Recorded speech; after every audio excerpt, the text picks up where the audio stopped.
श्रीमत्सद्गुणशालिनं चिदचिदिव्याप्तं च दिव्याकृतिं जीवेशाक्षरमुक्तकोटिसुखदं नैकावताराधिपं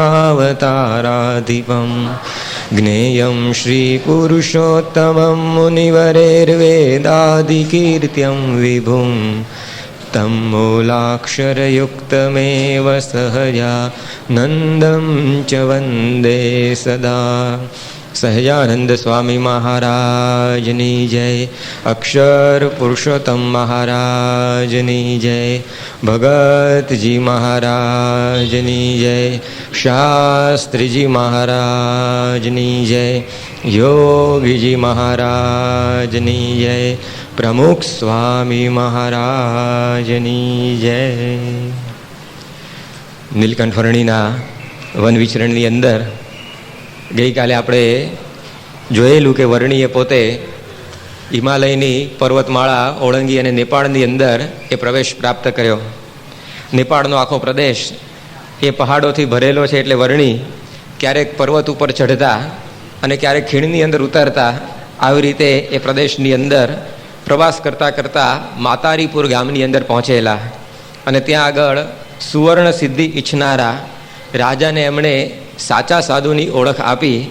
એ કથા ગઈકાલે આપણે જોયેલી. વર્ણીએ પોતે એ રાજાને સમજાવ્યું કે સંત એ કોને કહેવાય, તો જે સદગુરુ તે શુભ જ્ઞાન આપે, ભવાબ્ધિના સંકટ સર્વ કાપે. સંત તો આપણા ભવસાગરને એ પોતે પાર કરાવી દે એને કહેવાય. બાકી આ ચમત્કારો જે બતાવવા એનાથી એ કંઈ સંતપણું નથી. કોઈ કહે હું નથી અન્ન ખાતો, કોઈ કહે હું નથી શૌચ જાતો. આવી બધી વર્ણીય વાતો કરી કે આવી પ્રકારની પોતાની જે સિદ્ધાઈઓ બતાવતા હોય તો એ કોઈ સાધુના લક્ષણ નથી. કારણ કે કોઈ શાસ્ત્રની અંદર હજી સુધી ભગવાન કે મોટા સંતોએ આવી વ્યાખ્યા બાંધી નથી સંતની. પરંતુ આજ આપણને બતાવ્યું કે ભવના ફેરા ટાળે સાચા સંત જો, જેના થકી આપણું આ કલ્યાણ થઈ જાય એ સાચા સંત કહેવાય. તો આવી રીતે આ એક સાચા સાધુની ઓળખ વર્ણીએ ત્યાં આગળ આ રાજાને કરાવી. અને પછી વર્ણીની આ વાત સાંભળીને રાજા બહુ પ્રસન્ન થઈ ગયો. એને ખબર પડી કે અત્યાર સુધી તો હું ભોળવાતો હતો, અત્યાર સુધી આ ભોગવું ભાળ્યું નથી ને પગમાં પડ્યો નથી. એવું કરીતી એવું કરતો કરતો હું આવી રીતે કેટલા બધા આ મારા પૈસા, મારો સમય, મારી શક્તિ બધી ગુમાવી બેઠો. પણ વર્ણી હવે મને આ સાચી આ વાત સમજાવી છે, એટલે રાજાએ એમને ત્યાં આગળ રોકાવાનો આગ્રહ કર્યો. રાજાનો અત્યંત ભાવ હતો, એટલે વર્ણી પોતે ત્યાં આગળ 4 પક્ષ એટલે કે 4 પખવાડિયા સુધી એ પોતે રોકાયા. લગભગ 2 માસ સુધી એ વર્ણી ત્યાં આગળ રોકાયા. અને એમનો જ્યારે નીકળવાનો સમય થયો ત્યારે આસો સુધી એકાદશીનો દિવસ આવી રહેલો ટૂંક સમયમાં. એટલે પેલા રાજાએ વર્ણીને કહ્યું કે આ આસો સુધી એકાદશીએ તો મારા જે પેલા ભોયરામાં રહેતા ગુરુ એ પોતે બહાર આવે છે અને 4 દિવસ સુધી એ બધાને દર્શન આપે છે અને બહુ જ મોટો મેળો એ ત્યાં આગળ ભરાય છે. માટે તમે પણ એ ત્યાં આગળ રોકાઈ જાઓ અને આ ગુરુને જોઈને પછી તમે જજો. અને રાજાએ પોતાના ગુરુની વાત કરતાં વર્ણીને કહ્યું કે ન વસ્ત્ર ધારે નહીં ખાન પાન, ભોયરામાં રહે શબની સમાન. જે વાસરે ત્યાં થકી નિસરે છે, ત્યારે ફળાહાર સદા કરે છે. કે આ મારા ગુરુ એવા છે કે ભોયરાની અંદર જ એ આખું વરસ રહે છે. અને જ્યારે પોતે 4 દિવસ બહાર આવે, આસો સુદ એકાદશી ત્યારથી માંડીને આસો સુદ પૂનમ સુધી, તો આ 4 દિવસ દરમિયાન એ પોતે ફળાહાર કરે છે. બીજું કાંઈ જે પોતે લેતા નથી. અને તે પૂનમે ત્યાં જ ભરાય મેળો, ઘણો થશે ત્યાં જનસંગ ભેળો. એ વખતે આ રાજા કહે છે કે બહુ મોટો મેળો ભરાય છે અને ઘણા બધા માણસો એમના દર્શન કરવા માટે આવે છે. માટે તમે આવી પ્રકારે આ જે મારા ગુરુ છે એને પણ જોતા જાઓ. ત્યારે વર્ણી કહે છે કે કહે પ્રભુ તે તજી ખાન પાન, જીવ્યા તણું કારણ જાણ માન. વર્ણી પોતે સમજી કે આ જે સાધુ છે એ આખું વર્ષ શેના આધારે જીવતો હશે? ખાનપાન ખાતો નથી, પરંતુ માનના આધારે આ પોતે જીવે છે. વર્ષે 4 દાડા બહાર નીકળે અને લોકો જે એને જોવા માટે બધા ભેગા થાય અને એ બધું આખું જે એને માન મળે છે એના આધારે બીજા આખા વર્ષ એ પોતે ખેંચી કાઢે છે. માટે એની પરીક્ષા માટે અને આ સાધુની સાચી ઓળખ કરવા માટે વર્ણી રાજાને કહે છે કે જો તે હટાણે જન ત્યાં ન જાય, તો માન તેનું અતિભંગ થાય. જો માન આધાર હશે જીવ્યાનો, તો જીવ તેનો તનથી જવાનો. વર્ણી કહે છે કે જો એ પોતે માનના લીધે જીવતો હશે તો એ વખતે કોઈ માણસ નહીં જાય ને તો એ પોતે મરી જશે. ત્યારે આ રાજાને થયું કે લાવો ને પરીક્ષા કરી આ વર્ણી કહે છે તો. એટલે ભૂપે પરીક્ષા કરવા વિચારી, જવા ન દીધા નર કોઈ નારી, તે ભોયરાથી નિસર્યો બહાર, દીઠા નહીં માણસ તે હઠાર. જ્યારે પછી બાવો બહાર નીકળ્યો ત્યારે રાજા તો ઢંઢેરો પીટાઈ દીધો કે આ વખતે કોઈએ સાધુના દર્શન કરવા જવાનું નથી. અને જેવો બહાર આવ્યો અને બહાર આવીને જોયું તો કોઈ માણસ જ દેખાય નહીં. એણે કેલેન્ડર પાછું જોયું કે આસો સુદ એકાદશી જ છે કે બીજો દાડો છે, વહેલો જ નથી આવી ગયો ને બહાર. જોયું તો એની એ જ તિથિ હતી, છતાં પણ કોઈ આવ્યું નહીં. એટલે ઝાડ ઉપર ચડ્યો કે આ કોઈ દૂર દૂરથી આવે છે કે નહીં, બધા મોડા કેમ પડ્યા આજે. અને એણે આવી રીતે જોયું તો કોઈ માણસ એ આમ સીમની અંદર પણ દેખાય નહીં. અને એ વખતે જોગી થયો તે થકી માન ભંગ, છૂટી ગયું તત્ક્ષણ તેનું અંગ. અને એનું જે આ માન ઘવાયું કે કુછ બી નહીં, અને એનું પ્રાણ પંખેર્યું ત્યાં ત્યાં ઉડી ગયું. અને એ વખતે જ્યારે નરેશે આ વાત જાણી, વર્ણિશમાં પૂર્ણ પ્રતીતિ આણી. જ્યારે રાજાને ખબર પડી કે આ રાજા અરે આ સાધુ છે, કાંઈ ખાતો પીતો નહોતો પણ માનના આધારે જીવી જતો હતો. અને એ માન આ પ્રત્યક્ષ એને જ્યારે દેખાયું ત્યારે એ ભાવ બધો ઉતરી ગયો. અને નીલકંઠ વર્ણિની અંદર એને પૂર્ણ પ્રતીતિ એ બધી આવી ગઈ. તેને જ સર્વોપરી શ્રેષ્ઠ જાણ્યા, શ્રી કૃષ્ણ પ્રત્યક્ષ નૃપે પ્રમાણ્યા. ત્યારે વર્ણીને એણે સર્વોપરી એ ભગવાન જાણી અને એની ભક્તિ કરવાનો નિશ્ચય કર્યો. કારણ કે આ સાચા સાધુની ઓળખ એ આ વર્ણી થકી એને પ્રાપ્ત થઈ. તો આવી પ્રકારે આ વર્ણીએ પેલા જે અસાધુઓ બધા હતા એના કપટ આ સમક્ષ ખુલ્લા કરી અને એને સાચા માર્ગે લાવી દીધો. આ સાધુને ઓળખવાની દ્રષ્ટિ એ આ વર્ણીએ આ માતારીપુરના રાજાને આપી. આપણને પણ એ સમજાવે છે કે આવી બધી જે સિદ્ધાઈઓ બતાવનારા હોય તો એવા માનના આધારે બધા જીવતા હોય. આવી સિદ્ધાઈ બતાવીને લોકો માન આપે એના આધારે એ બધું ખેંચી કાઢતા હોય આખું જીવન. પરંતુ એ પોતે જ જો આવા અહમ મમત્વમાં પકડાયેલા હોય તો આપણને કેવી રીતે મુક્ત કરી શકે. માટે આવી પ્રકારના નિર્દોષ સંત કે જેની અંદર આ જગતના કોઈ રાગ ના હોય એનો જ્યારે સમાગમ કરીએ ત્યારે આપણું કલ્યાણ એ થતું હોય છે.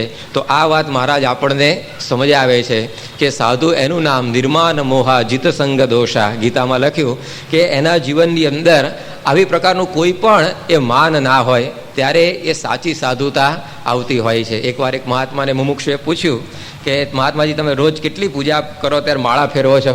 મહાત્મા શું કહે, જીતના આદમી યોગા ભરાવા કે 5 માણસ બેઠા હોય તો 5 માળા કરીએ અને 50 હોય તો 5 વધારે કરી નાખીએ. કે એવું કંઈ આમ ફિક્સ નથી. માણસો પ્રમાણે ભક્તિ ઘણીવાર ચાલતી હોય. કેટલા માણસો આવી રીતે મારા દર્શન માટે આવ્યા, કેટલા મારી વાત સાંભળવા આવ્યા, એના આધારે જ એ ઘણીવાર આખું જીવન એ બધું પસાર થતું હોય. ત્યારે આપણા બધા શું દોષ ટાળી શકે. પરંતુ આવા સાધુ કે જેને ભગવાનને રાજી કરવાનું તાન હોય, આ કોઈ જગતનું માન એને ઈચ્છા જ ના હોય. યોગીજી મહારાજ સોલ્સબરીમાં ગયેલા, આફ્રિકાની અંદર રોડેશિયામાં સોલ્સબરીની જગ્યા આવેલી છે. અને ત્યાં આગળ યોગીજી મહારાજનો કાર્યક્રમ ગોઠવાયેલો. એ વખતે જશભાઈ કરીને એક ગુણબાવી જેવા એમના ત્યાં સ્વામીનો ઉતારો રાખેલો. પરંતુ આમને કોઈ યોગીજી મહારાજની અંદર એવો વિશેષ ભાવ નહીં. કોઈ કે એમને કહ્યું હશે એટલે સ્વામી મોટા સંત છે એમ જાણીને ઉતારો આપેલો. 7 દિવસ સુધી યોગીજી મહારાજ ત્યાં આગળ રોકાવાના હતા. હવે રોજ સારામાં સારી બધી સભા થાય, ઘણા બધા માણસો ત્યાં આગળ પોતે ભેગા પણ થાય, છતાં પણ આમને કોઈ એવો ભાવ નહીં. એટલે યોગીજી મહારાજ પોતાના જ ઘેર રહેતા હતા. છતાં પણ લાવો સ્વામીનો સમાગમ કરીએ, એમની કંઈક સેવા કરીએ, એવું કશું જ નહીં. જેમ કોઈક માણસ આવીને રહે છે એ રીતે પોતે રાખેલા. પછી જ્યારે છેલ્લા દિવસે યોગીજી મહારાજને જવાનો સમય થયો એ વખતે બધા જે કંઈ સાથેના હરિભક્તો સંતો હતા એ બધો સામાન પેક કરતા હતા. અને યોગીજી મહારાજ એક રૂમની અંદર બેસી અને પૂજા કરતા હતા. પરંતુ એ જે અલમસ થાય એમ 5000 માણસની સભામાં યોગીજી મહારાજના મુખારબિંદ ઉપર આ ભાઈએ જોયેલી એવી જ આવી રીતે અલમસ થાય એવો જ આનંદ. એકલા પોતે પૂજા કરતા હતા તો પણ એમને દેખાયો. એ પોતે આમ એક રૂમમાંથી બીજા રૂમમાં જતા હતા અને દ્રષ્ટિ પડી યોગીજી મહારાજ ઉપર અને ત્યાં જ થંભી ગયા. એમને થયું કે આ કંઈક સાધુ જુદા લાગે છે. આવી મોટી જંગી સભાની અંદર એમના દર્શન આપણે કર્યા અને એ જ આ સંત આજે એકલા બેઠા છે તો પણ એવો જ આનંદ એના મુખારવિંદ ઉપર. સીધા યોગીજી મહારાજની પાસે આવ્યા અને એમના ખોળાની અંદર એ મસ્તક મૂકીને પોતે રડવા માંડ્યા કે સ્વામી 7 દિવસ તમે મારા ત્યાં રોકાયા પણ હું તમને ઓળખી શક્યો નહીં કે કેવા સાધુ મારા ઘેર આવેલા. પછી તો સ્વામીના પોટલા પોતે જાતે ઉચકી અને એરપોર્ટ સુધી મૂકવા ગયા. અને ત્યાં આગળ પણ વળી પાછા એ સ્વામીના પગ પકડી અને ચોધાર આંસુએ રડી પડ્યા કે હું તમને ઓળખી શક્યો નહીં કે આવી પ્રકારના એક જગતથી વિરક્ત તમે સંત આ મહારાજ ત્યાં આવીને આટલો બધો લાભ આપી ગયા. તો આ યોગીજી મહારાજની સ્થિતિ હતી કે એને 5000 માણસ બેઠું હોય, 10,000 બેઠું હોય કે કોઈ જ ના હોય, પણ એક જ પ્રકારનો આનંદ. આ દુનિયા એમને માને કે ન માને, એના સાથે કોઈ જ પ્રકારની એ નિસ્બત નહીં, એક ભગવાનની સાથે પોતે જોડાયેલા. બાકી આ માન મૂકવું ને એ બહુ અઘરું છે. માણસને જો તમે માન આપો તો ગમે તેવું એ પોતે કાર્ય કરવા તત્પર થઈ જાય, અને એ જો ના મળે તો જેમ ફુગામ ટાંકણી મારે નવા નીકળી જાય, ચીમડાઈ જાય ને, એવી પરિસ્થિતિ માણસોની થઈ જાય. શેક્સપિયર જેવો કેટલો મોટો સાહિત્યકાર કહેવાય અંગ્રેજી સાહિત્યનો, પણ એ પોતે વાત કરતો કે પ્રેજીસ આર અવર વેજીસ, કે અમે કંઈક સારું નાટક લખીએ, કવિતા લખીએ અને તમને સંભળાવીએ તો તમે અમારા વખાણ કરો ને એ જ અમારું વળતર. કે પૈસા નહીં આપો તો ચાલશે, પણ તમારે 2 વાર પીઠ થાબડી દેવી અમારે કે બહુ સારું લખ્યું, તમે આવું હેમલેટ જેવું નાટક તો કોઈ બીજો લખી શકે નહીં, કે બસ એમાં બધું જ અમારું આવી ગયું. તો આવી પ્રકારે ગમે તેવો મોટો હોય પણ આ માનનો સ્વાદ એ બધાથી મૂકી શકાતો નથી. મિલ્ટન કરીને કે માર્ક ટ્વેન કરીને કવિ થઈ ગયા અંગ્રેજી સાહિત્યના, એ પણ પોતે વાત કરતો કે I can leave on compliments for 2 weeks, કે હું 2 અઠવાડિયા સુધી ખાધા પીધા વગર ખેંચી કાઢું જો બધા મને માન આપ્યા કરે ને તો. બસ એટલું કહેવાનું કે તમે એટલે ખરેખરા, તમારા જેવી કવિતાઓ કોઈ ના લખી શકે. આવું જો મને માન સતત મળ્યા કરે ને, 2 અઠવાડિયાના નિજડા ઉપવાસ કે હું કરી નાખું. આટલો બધો સ્વાદ એની અંદરથી આવે. આપણે નિર્જળા એકાદશી કરીએ ને આવા ઢીલા થઈ ગયા ને સાંજે સંધ્યા આરતીને ટાણે, પણ એ વખતે જો કોઈ આવીને કહી જાય ઓહો કે આવો ઉપવાસ ઉનાળામાં તો તમારા સિવાય બીજું કોઈ ના ખેંચી શકે, બીજો દાડો ખેંચી નાખે, એટલું આમ ફોર્સ આવી જાય અંદર આપણને. તો આ માનનો જે સ્વાદ છે ને એ બહુ છોડવો અઘરો છે. કનક તજ્યો કામિની તજ્યો ધાતુ કો સંગ, તુલસી લઘુ ભોજન કરી જીવે માન કે રંગ. આવી રીતે પૈસા પણ ત્યાગી શકાય, સ્ત્રી પણ ત્યાગી શકાય, અને અલ્પ આહાર કરી શકાય, પરંતુ આ માનનો જે સ્વાદ એ મૂકવો બહુ અઘરો છે. સ્વામી ઘણીવાર કહે છે કે માણસમાં તો ઠીક, પણ પશુને માન હોય. બળદને તમે આમ બાપો બાપો કંઈ ઠપકારો તો 1.5 ભારનું ગાડું ખેંચી કાઢે, ગમે તો ઢાળો ને ઉપર ચડી જાય હોય. એને પણ એવો આ સ્વાદનો, આ માનનો સ્વાદ આવતો હોય છે. રેસકોર્સની અંદર ઘોડા દોડાવતા હોય છે બધા માણસો, તો ત્યાં આગળ એવું લોકોને ખબર પડી કે જે ઘોડો હારી જાય ને એનું પછી વજન ઉતરી જતું હોય છે, કારણ કે એને કોઈ આવી રીતે બોલાવે નહીં, એને કોઈ થાબડે નહીં એનો માલિક, તો એના વજનની અંદર આવી રીતે ઘટાડા થઈ જતા હોય છે. તો હવે આ પશુની અંદર પણ આવી પ્રકારનું માન એ હોય છે, ત્યારે મનુષ્ય તો કેમનો છૂટી શકે. પરંતુ જે ગુણાતીત હોય એના અંતરની અંદર આવું કોઈ પણ પ્રકારનું માન આપણને દેખાય નહીં. બાકી ગમે તેવી સિદ્ધાઈ સિદ્ધ કરી હોય, પરંતુ આ અંતરથી એનું અભિમાન છોડવું એ બહુ અઘરું છે. જ્યારે આપણને આ ગુણાતીત સંત પરંપરા એ રીતે નોખી દેખાય કે કોઈ પણ પ્રકારનું માન નહીં. ગુણાતીતાનંદ સ્વામી મંદિરના મહંત હતા, છતાં પણ સેવા કઈ લીધેલી એમણે? આશીર્વાદ આપવાની નહીં, પરંતુ ઝાડુ વાળવાની. આપણે તો કંઈક પદવી આવે આ સત્સંગની અંદર, પછી પહેલી સેવા મૂકી દઈએ કે હવે આ કરનારા બીજા ઉગતી પેઢીને તક આપો. કે ભાઈ હવે ઊંઘતી પેઢી ઉગતી પેઢી કોઈને તક આપવા નથી, આપણે પોતે જ અહીંયા તો તક ઝડપવાની હોય છે. પરંતુ આ પદવી મળ્યા પછી પણ આવી સેવાઓ કરવી એ બહુ અઘરી છે. જ્યારે ગુણાતીતાનંદ સ્વામી એ કરતા. એકવાર બધા સંતો ભાલની અંદરથી પસાર થતા હતા, અને ત્યાં આવો વરસાદ પડ્યો છે તો જબરજસ્ત બધો કાદવ થઈ ગયેલો, અને ભાલનો કાદવ તો તમારા જોડા એ તરત ચોંટી જાય. એટલે બધા જોડા આમ હતા પેલા 500-600 ગ્રામના, પણ 1-2 કિલોના થઈ ગયા કાદવ ચોંટીને. એટલે બધાએ કહ્યું કે ભાઈ હવે આ જોડા કાઢી નાખો, આ પહેરીને ચાલવાનું ફાવશે નહીં. એટલે બધાએ જોડા કાઢી નાખ્યા. તો ખાસો આ 1-2 મણનો ઢગલો થઈ ગયો. હવે એનું પોટલું બાંધવું પડે, પોટલું ઉપાડે કોણ? આ જોડાનું પોટલું ઉપાડીને ચાલે કોણ? ગુણાતીતાનંદ સ્વામીએ પોટલું પોતાના માથા ઉપર ઉપાડ્યું. તો આવી રીતે હરિભક્તો સંતોના જોડા પણ એ પોતાના મસ્તકે ઉપાડી શકે એવી નિર્માનિતા આ સ્વામીના જીવનની અંદર હતી. એકવાર સ્વામી પોતે જુનાગઢ મંદિરમાં બેઠેલા અને કોઈક ચારણ આવ્યો, અને ચારણ તો એની રીત પ્રમાણે આવી રીતે સ્વામીના બધા વખાણ કરવા માંડ્યો. એને એમ કે આ સ્વામીની હું પ્રશંસા કરીશ તો મને કંઈ શિરપાવ આપશે. એટલે કે સ્વામીની બધી પ્રશંસા કે તમે તો આમ ને તમે તેમ વગેરે બધું. અને સ્વામીએ 10-15 મિનિટ એનું સાંભળ્યું. પછી બાજુમાં કોઈ સાધુ બેઠેલા, એને કહ્યું લાવો આપણો હાવરણો, કે આપણે મંદિર વાળવાનો ટાઈમ થઈ ગયો. ચારણે થયું કે આ કંઈ શિરપાવ આપ એવા લાગતા નથી, કે મારી પ્રશંસાથી કંઈ ફૂલાઈ જાય એવા આ સાધુ લાગતા નથી. અને વાળી પાછો જતો રહ્યો. તો આવી પ્રકારે આ સ્વામીનું જીવન કે કોઈ પણ પ્રકારનું એમને માન જ નહીં, એકદમ આમ નિરંતર આ નિર્માની થઈને પોતે રહેતા. ભગતજી મહારાજ પણ આવા બ્રહ્મ સ્વરૂપ હતા, છતાં અમદાવાદની અંદર ધૂળના ગાડા એમણે પોતે જાતે ખાલી કર્યા, જાતે પોતે તગારા આ તે બધું ઉપાડતા. ત્યારે આવી પ્રકારની એમની પણ નિર્માનિતા. શાસ્ત્રીજી મહારાજ પણ પોતે એવી જ પ્રકારે દરેક પ્રકારની હરિભક્તોની સેવા કરે. વાસણ ઉટકવા પણ બેસી જાય. મંદિરના પાયા ખોદાતા હોય તો એની અંદર તગારા શાસ્ત્રીજી મહારાજ સ્વયં પોતે ઉપાડતા. તો આવી પ્રકારનું એમનું આ જીવન કે કોઈ પણ પ્રકારની અંતરમાં લેશ પણ મોટપનો ભાવ નહીં, એવી ઈચ્છા જ નહીં એમના જીવનમાં. યોગીજી મહારાજને તો આપનામાંથી પણ ઘણા બધાએ જોયા હશે. નિર્માનિતાનું આ મૂર્તિમાન સ્વરૂપ, હરતી ફરતી નિર્માનિતા જોવી હોય તે યોગીજી મહારાજના જીવનની અંદર આપણને દેખાય. આ જ પ્રદેશની અંદર એકવાર યોગીજી મહારાજ વિચરતા હતા ગામડાઓની અંદર, અને સ્વામી ડમણિયામાં બેઠા હોય. આગળ બધા હરિભક્તો ચાલતા ચાલતા જતા હોય. હવે આગળ હરિભક્તો બધા ચાલે એટલે પેલી ધૂળ ઉડે, અને પાછળ સ્વામીનું ડમણિયું આવતું હોય ને એની ઉપર આવે. એટલે એક હરિભક્તે સહેજ આમ ટકોર કરી હરિભક્તોને કે એ બધા કે પાછળ ચાલો, કે આગળ ઉડો, આગળ ચાલો તો બધી ધૂળ ઉડે છે સ્વામી ઉપર. ત્યારે યોગીજી મહારાજ કે ભલે ચાલતા આગળ, કે હરિભક્તોની ચરણરજ આપણા શરીર ઉપર ક્યાંથી, આહો મહિમા એને હરિભક્તોની ચરણરજનો મહિમા. તો હવે હરિભક્તો આગળ તો કેવી નિર્માનિતા રહે પછી. તો આવી પ્રકારની એમની રીતિ, આપણી ચરણરજનો પણ એ પોતે મહિમા સમજે. ને આપણે તો કોઈ કાર લેતો હોય તો આપવા ફરીએ, આપણે બહુ ફેર આટલો જ હોય છે. સ્વામી પોતે આપણી ચરણરજ લેવા ઈચ્છે અને આપણે કોકને આપવા ઈચ્છીએ. આપણા અંતરમાં આવું વર્તે.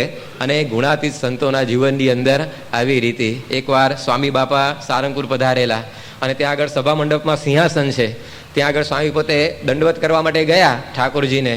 તરત જ એક સંત હતા, ગાતેર્યું પોતાનું પાથરવા લાગ્યા. કારણ કે એક તો શિયાળાનો સમય એટલે સહેજે જમીન ઠંડી હતી, અને વળી પાછી ધૂળ આ તે બધું પડ્યું હોય, એટલે એ ગાતર્યું પાથરવા ગયા. સ્વામી કે રહેવા દો, કંઈ ગાતરિયા પાથરવાની જરૂર નથી, હરિભક્તોની ચરણરજ આપણા શરીર ઉપર ક્યાંથી પડે.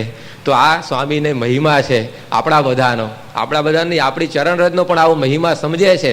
તો કેવી બધી પ્રકારની આ નિર્માનિતા. દુનિયાની અંદર એક ગુરુ એવો હશે કે જે શિષ્યની ચરણરજ પોતાના મસ્તક ઉપર પડે તો રાજી થાય?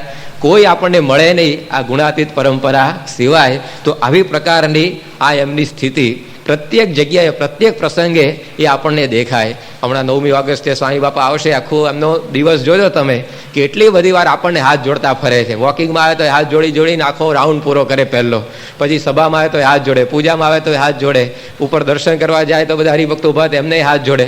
આખો દિવસ જાણે આમ આપણને જ હાથ જોડતા પોતે ફરતા હોય. હવે હકીકતમાં તો આપણે આમ હાથ જોડીને ફરવું જોઈએ એમને આખો દિવસ, પરંતુ આટલી બધી નિર્માનિતા કે કેમ કરીને આ બધા હરિભક્તોની આપણાથી એ સેવા થઈ જાય. તો આવી પ્રકારનું બધું એમનું જીવન. સ્વામીને જ્યારે પ્રમુખ બનાવ્યા ત્યારે સ્વામીએ પહેલી સેવા શું કરી? હરિભક્તોના એઠા વાસણ ઉટકવાની સેવા. પ્રમુખ તરીકેની કારકિર્દી સ્વામીની એઠા વાસણ આપણા ઉટકવાથી શરૂ થઈ છે. કોઈ પ્રમુખ હશે જેની કારકિર્દી આવી રીતે શરૂ થાય? પ્રમુખ થયા પછી સીધું જ પહેલાં તો બધા ગાદી જ શોધે, ખુરશી જ શોધે કે કઈ જગ્યાએ મારે બેસવાનું કે. પરંતુ સ્વામીએ ગાદી શોધી નહીં, પરંતુ સેવા ઝડપી લીધી. તો આ પ્રકારની એમની નિર્માનિતા કે કોઈ પણ પ્રકારનું એમના જીવનની અંદર આપણને માન જોવા મળે નહીં. એમની વાણીમાં પણ એવી નિર્માનિતા. શિકાગોની અંદર એકવાર એવો સર્વે કરવામાં આવેલો સરકાર તરફથી, તો સૌથી વધારે માણસો જો શબ્દ વાપરતા તે કયો શબ્દ હતો? આઈ એટલે કે હું શબ્દ માણસની વાતચીતમાં સૌથી વધારે આવતો હોય છે. જ્યારે સ્વામીના આશીર્વાદ તમે સાંભળજો, સૌથી ઓછો શબ્દ આવતો હોય ત્યાં હું હશે. લગભગ સાંભળવા જ ના મળે તમને કે આ કામ મેં કર્યું, અથવા તો હું જો આ ના હોત તો થાત જ નહીં, એવું આપણને સાંભળવા જ નથી મળતું. તેની વાણીની અંદર પણ આટલી બધી એ નિર્માનિતા કે આપણે કાંઈ જ કરતા નથી. 1985માં ત્યાં સુવર્ણતુલા થયેલી લંડનની અંદર, અને એ વખતે સુવર્ણતુલા પછી સ્વામી બાપાએ આશીર્વાદ આપ્યા. એ આશીર્વાદની વિડીયો કેસેટ એ આપણા કોઈક હરિભક્તના ત્યાં ચાલતી હશે સમયો પૂરો થઈ ગયા પછી. એ વખતે સુરતની બાજુમાં ડુમ્મસ છે, ત્યાં આગળ સીકે પીઠાવાલા કરીને બહુ મોટા ઉદ્યોગપતિ રહે છે. અત્યારે તો સત્સંગી છે આપણા, પરંતુ એ પોતે ત્યાં આગળ ગયા હશે ને એમને આ વિડીયોની અંદર સ્વામીના આશીર્વાદના દર્શન થયા. અને સ્વામી જે બોલી રહેલા એકદમ આમ નિર્માનિતાથી એમને અંતરની અંદર વાણી ચોંટી ગઈ. એમને થયું કે આટલી બધી નિર્માનિતા, આવો એમનો ઉત્સવ ઉજવાય છે, આવી સુવર્ણતુલા એમની થઈ, અને એ પ્રસંગે આટલી બધી નિર્માનિતાથી આ સાધુ બોલે છે. એમને દર્શન કરવાની ઈચ્છા થઈ, અને પછી સ્વામી બાપાને પોતે દર્શને ગયા, અને દર્શનથી એ વિશેષ એમને ભાવ થયો, અને એમ કરતાં કરતાં એ પોતે આજે સત્સંગી થઈ ગયા. સ્વામી બાપા જ્યારે જ્યારે સુરત પધારે ત્યારે પોતે લાભ લેવા માટે અચૂક આવે, પોતાના ત્યાં પણ સ્વામીને લઈ જાય અને ડુમસની અંદર જે મંદિર છે આખું મંદિર એમણે પોતે તૈયાર કરાવી દીધું. પરંતુ કહેવાનું તાત્પર્ય શું કે વિડીયો કેસેટ જોઈને પણ આ અનુભવ થાય લોકોને કે આ એક નિર્માની વાણી છે. આવી પ્રકારની એક અહમ શૂન્ય વાણી એ સ્વામીની. અહીંયા જ આણંદની અંદર NDDBનું કેમ્પસ છે, નેશનલ ડેરી ડેવલપમેન્ટ બોર્ડ. એના ચેરમેન ડૉક્ટર કુરિયન હતા, અત્યારે પણ ખબર નહીં કોણ છે, પરંતુ એ વખતે ડૉક્ટર કુરિયન એના ચેરમેન હતા અને એમની ઈચ્છા ઘણી કે સ્વામીશ્રી મારા ત્યાં પધારે. એટલે એમનો ભાવ જોઈને સ્વામી પણ એમના કેમ્પસની અંદર પધરામણીમાં પધારેલા એ બધું બતાવતા હતા કે કઈ કઈ જગ્યાએ શું શું ચાલે છે એ બતાવતા હતા. સાથે સાથે બીજા પણ સંતો એમની સાથે હતા. એ વખતે વિવેક સાગર સ્વામીએ સ્વામીના મહિમાની થોડીક વાત કરવાની શરૂઆત આ ડૉક્ટર કુરિયનને, અને એમાં એ પોતે બોલ્યા કે આ સ્વામીજી છે એ બહુ જ આવી રીતે અહમ શૂન્ય પુરુષ છે, નિર્માની સંત છે. ત્યારે કુરિયને એમને અટકાવી દીધા કે રહેવા દો, કે એ કંઈ બોલવાની જરૂર જ નથી. એમના મુખારબિંદ સામું જોઈને જ ખબર પડી જાય છે કે કોઈ પણ પ્રકારનો અહંકાર એમના અંતરની અંદર નથી. એનું વર્તન એ જોઈને લોકોને ભાવ થાય, એની વાણી જોઈને લોકોને ખબર પડી જાય કે આમના અંતરની અંદર એ કોઈ અહંકાર નથી. ત્યારે આવી પ્રકારની આ એક સાધુની સ્થિતિ હોવી જોઈએ. અહીંયા વર્ણી આ રાજાને એ સમજાવે છે કે તમારો ગુરુ આખું વર્ષ ભોયરામાં દટાઈ રહે છે, પરંતુ એ જીવે છે આ માનને લીધે. એના કરતાં આ બહાર ફરીને માન મૂકીને ફરવું એ બહુ અઘરું છે. તો આવી આ સ્વામીની આપણને સ્થિતિ આજે પણ દેખાય. આટલું બધું કર્યા પછી પણ નિર્માનિતા. લોકોને જીવનની અંદર ઘણીવાર નિર્માની પણ દેખાય, પણ કશું કર્યું ના પછી નિર્માની જ રહેવું પડે ને. આજે તમે કંઈક સેવા કરી હોય અને પછી તમારું નામ જાહેરાતમાં બોલાય નહીં અને એ વખતે સ્થિતિ જાળવી રાખી એ વધારે અઘરી છે. બાકી કઈ સેવા કરી જ નામ રહી જાય કંઈ ખોટું લાગે કોઈને? કારણ કે માનની અપેક્ષા જ ના હોય. તો સ્વામીએ તો આટલું બધું કર્યા પછી માન એમને નથી, એ એમની મહત્તા છે. આજે લોકોએ એકેય મંદિર ના બાંધ્યું હોય માન ના રાખે તો સમજી શકાય. એવા લોકોએ ઝંડો લઈને ફરતા જ કે અમને માન હોય એમ કહીને. પણ આ તો 355 મંદિરો બાંધ્યા પછી નિર્માનીપણે રહેવું ને એ બહુ અઘરું છે. 668 સાધુઓ બનાવ્યા પછી નિર્માનીપણે રહેવું ને એ બહુ અઘરું છે. આપણે તો એક જણને કંઠી પહેરાઈને સત્સંગી કર્યો હોય તો આપણને આમ જરા કેફ રહે કે એક જણ આપણા થકી આવ્યો ખરો સત્સંગની અંદર. પણ આ તો કેટલો બધો સત્સંગ સ્વામીએ ફેલાવ્યો અને પછી પણ આવી નિર્માનિતા રાખવી એ બહુ અઘરું છે. એ કે ચેલો ભેગો રહેવા તૈયાર જ ના થતો એ હું માન રાખે. બહાર બધું ઘણી વાર નિર્માની પણ દેખાય આવું હોય, કશું કર્યું જ ના હોય પછી માન રાખવાનો પ્રશ્ન જ ના ઊભો થાય ને. ભિખારીને કોઈ દાડ માનનો સંકલ્પ થાય કે કોઈ આપણને આવીને માને પૂજે સારું? પરંતુ જે ધનવાન હોય અને પછી આવી પ્રકારની ઈચ્છા ના રહે એ મોટી વસ્તુ છે. તો સ્વામીની મહત્તા એ છે કે આટલું બધું કર્યા પછી પણ કોઈ દિવસ હજી સુધી એમણે એવું નથી કહ્યું કે આ કાર્ય મારાથી થયું. આજે આટલા બધા મંદિરો બાંધ્યા, પણ એ મંદિરોની પ્રતિષ્ઠા પછીના આશીર્વાદ તમે જુઓ તો એમાં ક્યારેય એવું ના આવે કે આ મંદિર મારાથી થયું. શાસ્ત્રીજી મહારાજ, યોગીજી મહારાજના આશીર્વાદ અને મહારાજની કૃપાથી આ મંદિર થયા છે. તો આવું જ એમની વાણીની અંદરથી નીકળે. જ્યારે જ્યારે સ્વામીદાસને દીક્ષા આપે ત્યાર પછી પણ કોઈ દિવસ એવું આશીર્વાદની અંદર સાંભળ્યું નથી કે આ બધાને મેં વાતો કરીને આ સાધુ બનાવ્યા. પણ યોગીજી મહારાજનો સંકલ્પ કે 700 સાધુ થાય એના પ્રતાપે આ બધા થાય છે. આ જ એમના આશીર્વાદની અંદર આપણને સાંભળવા મળે. તો આવી પ્રકારની આ નિર્માનિતા જ્યાં દેખાય ત્યાં ભગવાન રહેતા હોય છે. હું ટળે હરી ઢૂંકડા. ભગવાન ક્યારે પાસે આવે? જ્યારે હું ટળી જાય, અહમ ભાવ ટળી જાય ને ત્યારે ભગવાન અખંડ ભેગા રહેતા હોય છે. આજે સ્વામીની પાસે ભગવાન રહ્યા છે એનું કારણ એ છે કે અહમને સાવ એમણે ઓગાળી નાખ્યો છે. તો આવી પ્રકારની સ્થિતિ આ વર્ણીએ આ રાજાને સમજાવી અને આવી પ્રકારનો ઉપદેશ સાંભળી અને આ રાજા પોતે મહારાજને એવો આશ્રિત થયો અને ત્યાર પછી વર્ણી એને સાચો માર્ગ બતાવી અને પોતે આગળ વાટ પકડી. અનેકને આવી રીતે જુદી જુદી પ્રકારની દ્રષ્ટિઓ આપવા માટે આ વર્ણી પોતે ફરી રહેલા છે. તો અહીંયા આવી પ્રકારે રાજાને પણ સાચા માર્ગે એમણે ચઢાવ્યો. અને ત્યાર પછી આગળ જતા એમને રસ્તાની અંદર એ પોતે બુટોલનગર જતા હતા મહારાજ, પણ એ બુટોલનગર જતા પહેલા એક મોહનદાસ નામના બાવાનો એમને મેળાપ થયો. આ બિચારો ફરતો ફરતો ભૂલો પડી ગયેલો. હિમાલયની અંદર નીકળ્યો હશે કંઈક સાધના કરવા, પરંતુ એ ભૂલો પડી ગયેલો અને એણે દૂરથી આ નીલકંઠ વર્ણીને આવતા જોયા. માણસ જોયું આવા નિર્જન વનની અંદર એટલે આને આનંદ થઈ ગયો અને પોતે એમની પાસે જઈ પહોંચ્યો અને પૂછ્યું કે આવા અઘોર વનની અંદર તમે આટલી નાની ઉંમરમાં કેમ એકલા ફરી રહ્યા છો? ત્યારે વર્ણીએ પૂછ્યું કે તમે કેમ આવી રીતે અહીંયા આવી પહોંચ્યા? કે હું તો ભાઈ આ રસ્તે ચાલતા માર્ગ ભૂલી ગયો છું ને એટલે અહીંયા આવી પહોંચ્યો છું, પણ તમે કેમ આવ્યા? વર્ણીએ કહ્યું કે હું તમારા જેવા માર્ગ ભૂલેલાને માર્ગ બતાવવા માટે ફરી રહ્યો છું. અને એમ કરી અને વર્ણીએ એને બધી વાતો કરી. એને બહુ જ આકર્ષણ થયું વર્ણીની મૂર્તિ પ્રત્યે. અને પછી એ વર્ણીની સાથે સાથે ચાલવા માંડ્યો કે હવે તમારી ભેગા જ મારે ચાલવું છે. એ પોતે સમય મળે ત્યારે આ વર્ણીની પોતે સેવા પણ કરતો. અને જેમ જેમ એ પોતે પાસે રહેવા માંડ્યો તેમ તેમ વર્ણીનો એને વિશેષ ને વિશેષ મહિમા સમજાતો ગયો. જો આ ભગવાન અને સંતની દિવ્યતા. માણસની પાસે રહીએ તો કેવું થાય, આપણને જે એટલો ભાવ ને ધીમે ધીમે ઘટતો જાય. માણસોની પાસે જો બહુ રહીએ આપણે, જેની પાસે રહેતા હોય ને એનો ભાવ મહિમા આપણને ધીમે ધીમે ઘટતો જાય. સંસ્કૃતમાં લખ્યું છે કે અતિ પરિચયાદ અવજ્ઞા ભવતી. અતિ પરિચયમાં જો આપણે કોકના આવીએ ને તો જેટલો ભાવ એના પ્રત્યે ને ધીમે ધીમે બધો ઓસરતો જાય. સંતો ઘણીવાર કથા વાર્તામાં વાત કરે છે ને કે કોઈક છોકરો ને છોકરી એ પોતે પરણવાના થયા હોય, હવે સગાઈ થઈ ગઈ હોય, પછી જ્યારે બે જણા એકબીજાને મળે ત્યારે વાતોમાં શું કે પેલો છોકરો હોય છોકરીને વાત કરે કે તમે તો આમ ચંદ્રમુખી જેવા લાગો છો, તમારું મુખારવિંદ એ જાણે આમ ચંદ્રની ઉપમા આપીએ ને એવું છે. પેલી છોકરી એ પાછી છોકરાને કહે કે તમે તો આમ એટલા બધા હસમુખા છો કે તમને જોઈને આનંદ આનંદ થઈ જાય. પછી લગ્ન થાય બંનેના, પછી જ્યારે મળે ત્યારે પછી વાતચીત બદલાઈ જાય. પેલી ચંદ્રમુખી હોય એમાંથી સૂર્યમુખી જેવી થઈ જાય કે હવે કે ભાઈ તમારું મુખ સૂર્ય જેવું લાગે છે.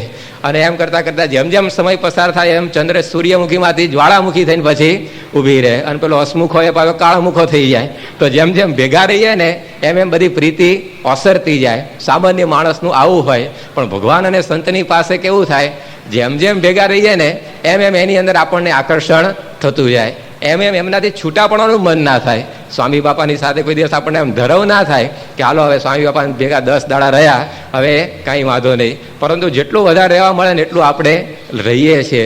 તો આ ભગવાન અને સંતની અંદર એવી દિવ્યતા છે કે કોઈ દિવસ આપણને એમની પાસે રહેતા કંટાળો આવે નહીં. આખો દિવસ સ્વામી જો સભામાં બેસી રહે ને તો કોઈ આપણે ઊભા થઈએ નહીં. તો આ એમની દિવ્યતા છે. તો આ વર્ણીની પાસે જેમ જેમ આ મોહનદાસ બાવો રહેતો ગયો તેમ તેમ એને આકર્ષણ વધતું ને વધતું ચાલ્યું અને વર્ણીની બધી સેવા કરતો હતો.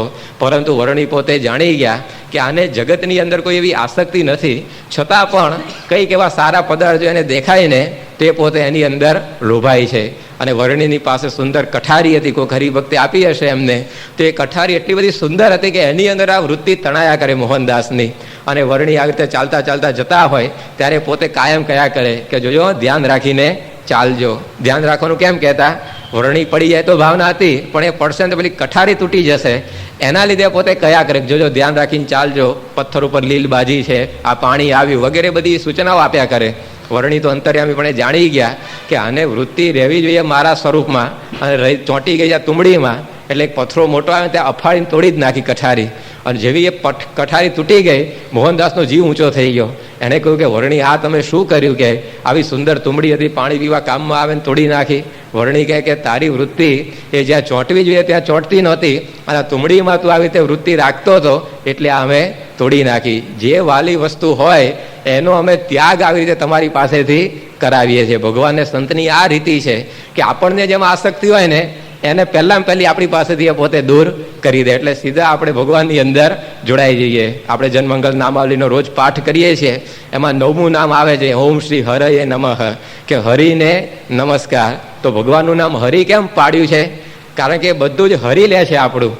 હરિષ્યતે ઇતિ હરિહિ, જે આપણું હરણ કરે ને એ હરિ. તો શું હરિ લે છે ભગવાન આપણી પાસેથી, જેમાં જેમાં આપણને આસક્તિ હોય ને બધી જ આસક્તિઓ આપણી પાસેથી એ પોતે હરી લે. આપણને કોઈ પદાર્થમાં આસક્તિ હોય તે પદાર્થ કોઈ દાડો આપણી ભેગું આવવા જ ન દે. આપણને જેમાં કોઈ વ્યક્તિમાં આસક્તિ હોય તો એ વ્યક્તિમાં કાં તો એવો રોગ મૂકે અથવા તો એવો સ્વભાવ એનો કરી આપે ને કે આપણને સહેજે સહેજે પછી અભાવ થઈ જાય. એટલે તરત આપણું હેત તોડાવે. રવજી સુથાર જેમ હતા, મહારાજની પાસે રહેતા હતા, અને મહારાજ એમને સત્સંગ કરાવવા મોકલ્યા કે જાઓ તમે બધું ગામડે ફરો ને સત્સંગ કરાવો. સત્સંગ કરાવતા કરાવતા રવજી સુથાર પોતે પરણી બેઠા, કોઈક બાઈની સાથે લગ્ન કરી નાખ્યા એમણે, અને આશીર્વાદ લેવા મહારાજની પાસે આવ્યા પાછા કે મહારાજ હવે આશીર્વાદ આપો કે આ ધનનો ગૃહસ્થાશ્રમ થઈ જાય અમારો. મહારાજ કે આ શું કર્યું કે તે મેં તને મોકલેલો સત્સંગ કરાવવા અને આવી રીતે તું પરણીને આવ્યો. પછી મહારાજે આશીર્વાદ તો આપી દીધા, પણ રવજી સુથાર આમ થોડાક આગળ ગયા ને એટલે એના પત્નીને કહ્યું કે જો કે આ રવજી સુથાર છે ને એને 1 જમપુરીનું દુઃખ આવશે અને તને છે ને 2 જમપુરીના દુઃખ આપવાના છે. એટલે કે ભાઈ સાહેબ મને શું કરવા, મેં કંઈ કર્યું નથી ને, કે તે મારા ભગતને બગાડ્યો ને એટલે તને 2 જમપુરી કે, અને આને 1 જમપુરી. પેલી કે હું કંઈ ઓછી કંઈ આમેથી બગાડવા ગયેલી એ મને વળગેલો છે કે આમાં મારો કંઈ વાંક નથી. મહારાજ કે હું કાંઈ ના જાણું, તને 2 જમપુરીના દુઃખ આપવા છે. પેલી બાઈ કે મહારાજ છુટકારો કરો કે આ જમપુરીના દુઃખ તો કેમ ના ભોગવાય, ગમે તેમ કરીને છૂટાય એવું કરો. મહારાજ કે એક ઉપાય છે કે શું, કે તારો ધણી જેમ કે ને એનાથી તારે ઊંધું જ કરવાનું કે તો કે આ જમપુરીના દુઃખ ટળશે. પેલી કે કાંઈ વાંધો નહીં, એવી તો પ્રેક્ટિસ હોય છે જ અમારે કે. અને પછી એ પોતે ઘેર ગયા 2 જણા. અને રવજી સુથારે કહ્યું કે આજે કે રોટલી બનાવો છો, તો કે ભાખરી કરીને બેસી. અને કે કેમ રોટલી ના બનાવી, કે છાનાવાના ખાવું હોય તો ખાઈ લો ને તો બહાર જતા રહો. રવજી કે આ કંઈ માથાકૂટ કરવા માલ નથી, કે નવા દાડા છે જવા દો કે ખાઈ લઈએ. પછી વળી પાછો ખાટલો પાથરો કહ્યું કે સૂઈ જવું છે, ખાટલો પાથરો. તો ખાટલો પાથરો 4 પાયા અધ્ધર અને પેલી જાળી હોય સુવાની નીચે આવી, એવી રીતે ખાટલો ઊંધો પાથરો. રવજી સુથાર કે આ ભારે કરી, કે આવું કેમ કરતી હશે, આમ બધું ચેક કરીને પરણેલા કંઈ ડિફેક્ટ હતી નહીં, અને આ મનની અંદર આ બધું ગોટાળો કેમનો થાય છે. ખીચડી કરવાનું કે તો ભાત બનાવે, ભાત કરવાનું કે તો કંઈ ખીચડી બનાવે, તૃતીયમ જ કર્યા કરે. કંટાળી ગયો અઠવાડિયાની અંદર તો. અને મહારાજની પાસે આવ્યો. મહારાજને કહ્યું મહારાજ દયા કરો કે આ પરણીને આવ્યો છું પણ એકેય વાતની અંદર હરખાઈ આવતી નથી. મહારાજ કે અમે તમને પહેલેથી જ કહેતા હતા આવા સાધુ કરી નાખીએ, અમે સાધુ બનાવી દીધા, રામદાસ સ્વામી નામ પાડી દીધું અને આવી રીતે આસક્તિથી મુક્ત કરી દીધા. તો આ ભગવાન ને સંતની રીત હોય છે. આપણને જે સારું લાગે ને એ હંમેશા આપણી પાસેથી પડાઈ લેશે. કેમ? આપણી વૃત્તિ ભગવાનમાં ચોંટે એટલે. સુરતના ગોવિંદજી શેઠ એકવાર સુરતથી છેક ગઢડા ગયા અને મહારાજને જઈને વાત કરી કે મહારાજ દેશકાળ બહુ ખરાબ છે અને 501 રૂપિયા જો મળી જાય તો વાંધો નહીં આવે, એટલે કૃપા કરો તો આ 500 રૂપિયા જેવું કંઈક મળી જાય. મહારાજ કે તારે મારી કૃપા જોઈએ છે? હા મહારાજ, એટલે તો છેક સુરતથી ગઢડા સુધી આવ્યો છું. મહારાજ કે જો હું કૃપા કરીશ ને તો પહેલાં તારી બૈરી મરી જશે, પછી તારા છોકરા મરી જશે, પછી જેટલો કંઈ ધંધો ચાલે છે ને બધો પડી ભાગશે. એવું મહારાજ કે એવી કૃપા નથી જોઈતી કે